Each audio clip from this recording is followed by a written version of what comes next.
whole of a dull, dark, and soundless day in the autumn of the year, when the clouds hung oppressively low in the heavens, I had been passing alone through a singularly dreary tract of country, and at length found myself, as the shades of evening drew on, within view of the melancholy house of Usher.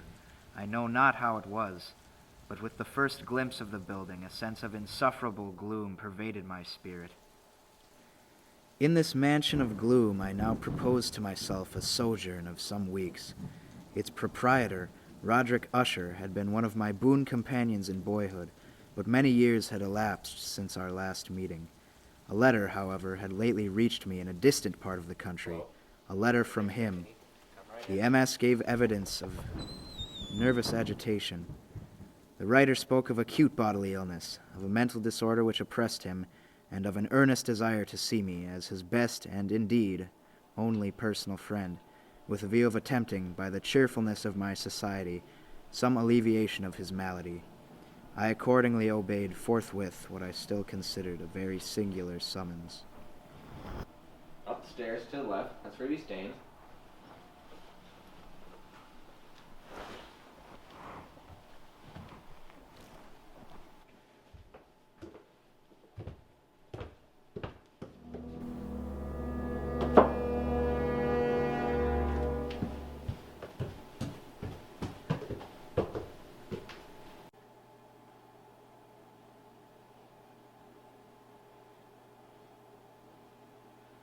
Hello! Roger. It's been so long. Roger, so good to see you. Let's go sit down.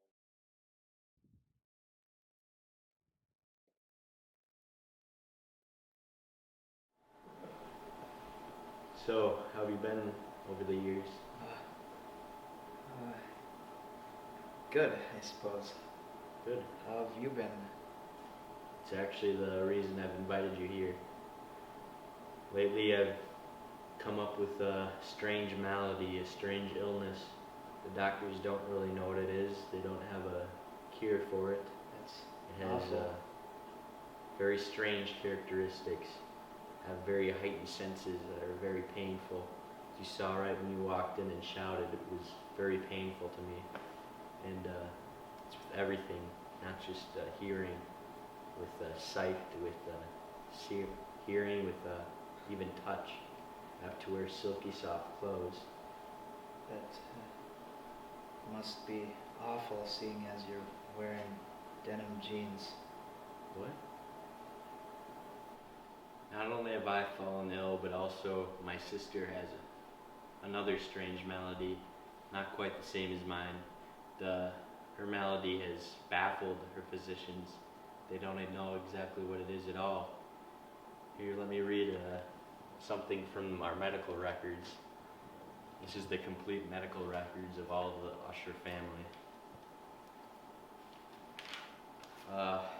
The doctors said her diagnosis was a settled apathy, a gradual wasting away of the person, and frequent, although transient, affections of a partially cataleptical character. That was the unusual diagnosis. Cataleptical. Thank you for that correction. But While he spoke, the Lady Madeline, for so she was called, passed through a remote portion of the apartment, and without having noticed my presence, disappeared. I regarded her with an utter astonishment not unmingled with dread, and yet I found it impossible to account for such feelings. A sensation of stupor oppressed me as my eyes followed her retreating steps. No, it's definitely not what you want. So let's get to the chase. I would like you to spend a few weeks with me here to try to ease my pain and suffering. For several days ensuing, her name was unmentioned by either Usher or myself, and during this period I was busied in earnest endeavors to alleviate the melancholy of my friend. We painted and read together, or I listened, as if in a dream, to the wild improvisations of his speaking guitar.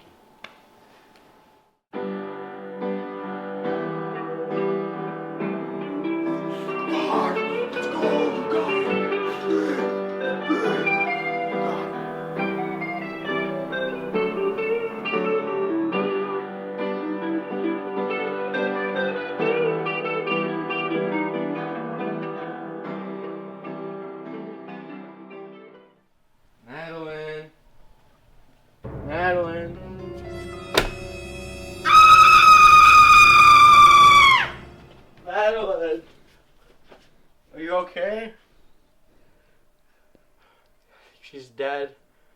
I think she's dead. Hey, get in here, quick. What is it? It's Madeline. She's died.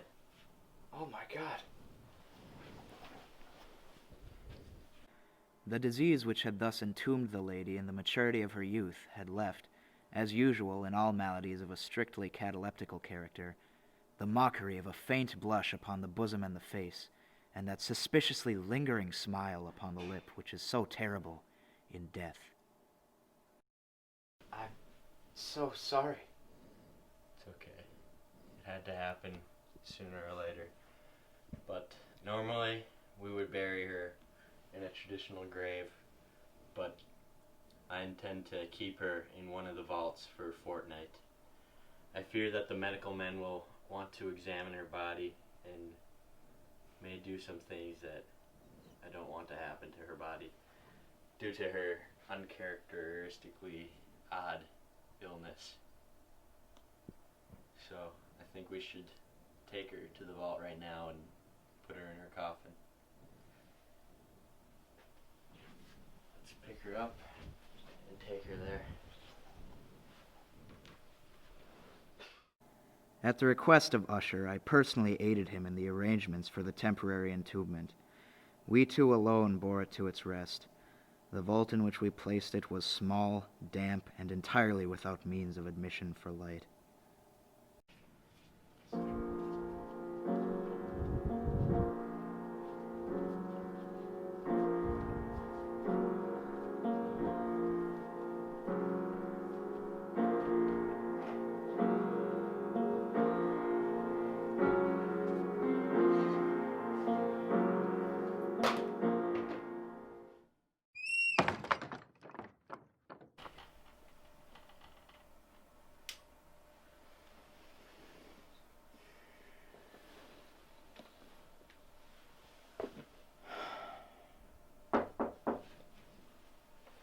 Come in.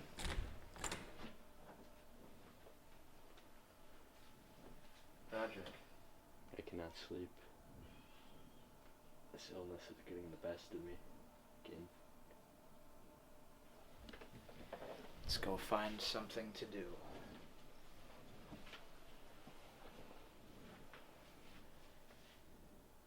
Would you mind reading to me again? Of course. Thank you.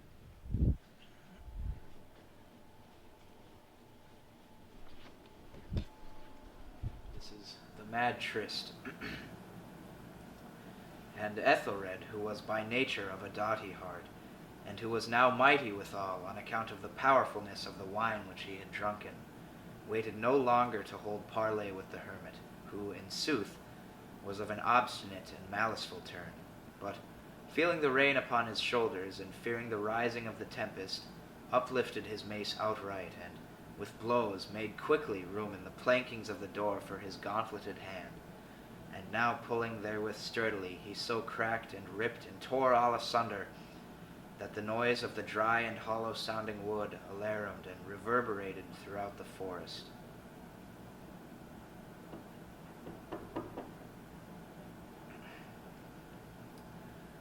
But the good champion Ethelred, now entering within the door, was sore enraged and amazed to perceive no signal of the maliceful hermit, but in the stead thereof a dragon of scaly and prodigious demeanor, and of a fiery tongue, which sate in guard before a palace of gold, with a floor of silver, and upon the wall there hung a shield of shining brass with this legend enwritten: Who entereth herein a conqueror hath been, who slayeth the dragon, the shield he shall win.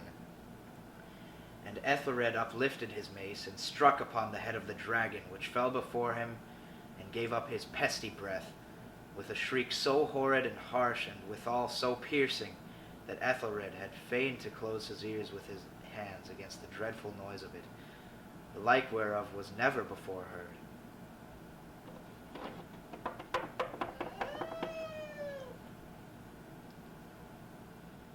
And now the champion, having escaped from the terrible fury of the dragon, bethinking himself of the brazen shield and of the breaking up of the enchantment which was upon it, removed the carcass from out of the way before him, and approached valorously over the silver pavement of the castle to where the shield was upon the wall, which in sooth tarried not for his full coming, but fell down at his feet upon the silver floor, with a mighty great and terrible ringing sound.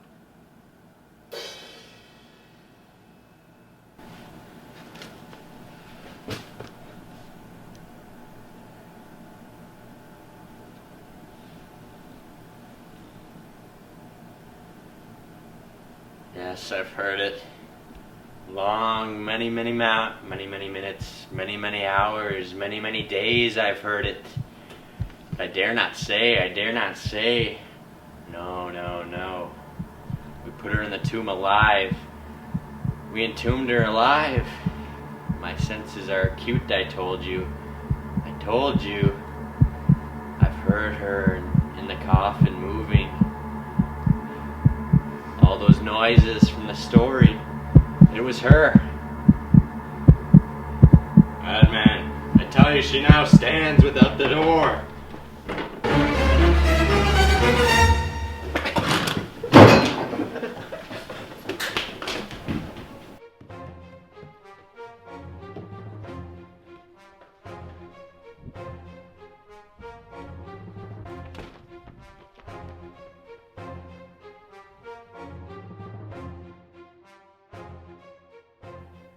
From the chamber and from that mansion I fled aghast. While I gazed, there came a fierce breath of the whirlwind. My brain reeled as I saw the mighty walls rushing asunder. There was a long, tumultuous shouting sound like the voice of 1,000 waters as I gazed upon